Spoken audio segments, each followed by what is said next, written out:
Hello price எல்லாம் தேவனுக்கு மகிமை உண்டாவதாக. நான் வரும்போது இந்த அழகான புள்ளி மானை பார்த்தேன்.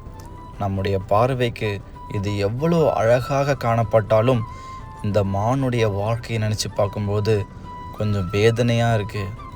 ஏனென்றால் இந்த மானை சுற்றிலும் துஷ்ட மிருகங்கள் எப்பொழுது இதை விழுங்கலாமோ என்று பார்த்து கொண்டே இருக்கிறது.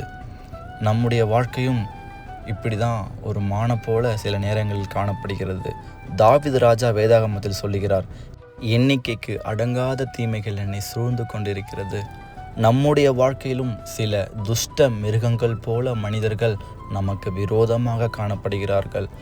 பிசாசானவனும் கடைசி காலத்தில் எவனை விழுங்கலாமோ என்று வகை தேடி சுற்றி கொண்டிருக்கிறான்.